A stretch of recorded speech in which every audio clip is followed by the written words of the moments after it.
মঙ্গলেই ব্যাপক একটা ঝড়, তারপরে মেঘবালিকাও ঝড়, ঝড়ের পরে এবার কি সাইক্লোন হবে কিনা মায়ের পাখি? সাইক্লোন হবে কিনা এটা তো আসলে আমরা বলতে পারবো না। মানে আমরা তো চাই আসলে আগের দুইটার যে রেসপন্স ওইটাকে আসলে ক্রস করে যায়, আমাদের চাওয়া এটাই। আসলে মানে যখন আমি অপূর্ব আর নেহাকে নিয়ে প্ল্যান করি, তো আসলে ৩ সংখ্যার প্রতি আমার একটা প্রেম আছে, হ্যাঁ। তো যে কোনো কিছু ৩টা করতে আমার খুব ভালো লাগে। তো শুরুতেই আসলে প্ল্যান ছিল আমাদের যে এরকম না যে মন্দুয়ারি হিট হয়েছে, ওই কারণে আমরা মেঘবালিকা করলাম এবং মেঘবালিকা ভালো যাওয়ার কারণে আমরা এখন এটা করছি। ওটা এরকম না, আগে থেকে 3টা প্রজেক্ট আমাদের সেট করা এবং 3টা নিয়ে আমরা কনফিডেন্ট ছিলাম। তো সেই 3টার প্রথমটা ছিল মন্দুয়ারি, সেকেন্ডটা মেঘবালিকা এবং লাস্ট মায়াবাড়ি করছি। মায়া পাখির সংসার আসলে, সংসার তো অনেকেই আছে, এই সংসারটা আসলে কি গল্প? যদি ছোট্ট করে একটা আভাস, আসলে রিভিল না। এটা স্টোরিটা একটু জানা না, আমাদের আসলে মায়া পাখির সংসারটা নাম না। না, নাম হচ্ছে মায়া পাখি আমি জানি, কিন্তু মায়া পাখির সংসার আসলে কোন সংসারের গল্প বলবে সেটা বলছে। আচ্ছা, এটা বেসিক্যালি সংসারের গল্প না, এটা একটা জুটির বা একটা কাপলের জার্নির গল্প। প্রেমের স্টার্টিং, তারপরে মিডল এবং এন্ডিং, এই বিষয়টা নিয়ে গল্পটা আগাবে।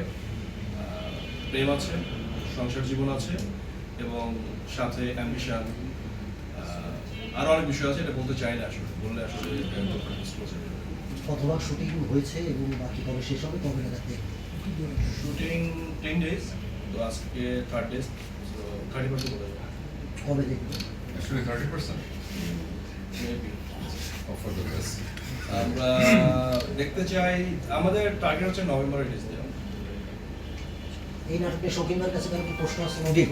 ভাই ওই যে যেহেতু কাজটা আসলে ট্রিলজি গল্পের মতো বলছিলেন, যে সেই জায়গা থেকে যদি বলি ট্রিলজি বিভিন্ন সময় বিভিন্ন প্যাটার্ন থাকে ট্রিলজি, তো আপনি আসলে কোন ধারাটাকে নিচ্ছেন বা ট্রিলজি চিন্তা করে যদি কাজটা করে থাকেন সেক্ষেত্রে এটা নিয়ে কতটুকু আসার জায়গা আচ্ছা, থাকে? হ্যাঁ, ট্রিলজি এটা একটা ভালো পয়েন্ট বলছেন যে আসলে ট্রিলজি আমি 2টা বানাচ্ছিলাম। একটা হচ্ছে পথেরো সিরিজ, ওটা পথেরো পরিচয়, পথেরো দিয়ে গিয়েছে এবং পথেরো দেখা সামনে আসবে ইনশাল্লাহ। আর এইটা হচ্ছে আরেকটা ট্রিলজি, এইটা হচ্ছে সম্পর্কের গল্প বেসিক্যালি।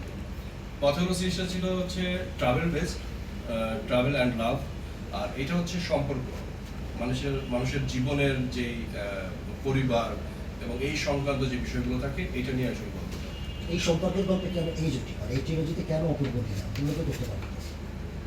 অন্য কেউ হতে পারতো, অ্যাজ এ রাইটার আমি যখন লিখি, লেখার সময় দুজনকে দেখলাম, এই জন্য কারো ডেট পাচ্ছেন, আমার ডেট খুব অ্যাভেলেবল, এই জন্য ডেট পেয়েছে ব্যাস শুরু আর কি। কবে একটা কিছু আসলে ব্যাপারটা এরকম না, ব্যাপারটা আমি সব হচ্ছে থেকে ফ্রি থাকি এখন। অপূর্বর সাথে আমার কাজের মানে কি বলে এক্সপিরিয়েন্স খুবই ভালো এবং কেমিস্ট্রি খুবই ভালো এবং অডিয়েন্স আসলে সবসময় চায় যে আমাদের কাজ দেখতে। আর পার্সোনালি আমিও যখন একটা খুব সুন্দর গল্প লিখি, আমি কেন যেন অপূর্বকে প্রথম আমার মাথায় আসে। কিন্তু আপনার প্রথম সিনেমা কি সেই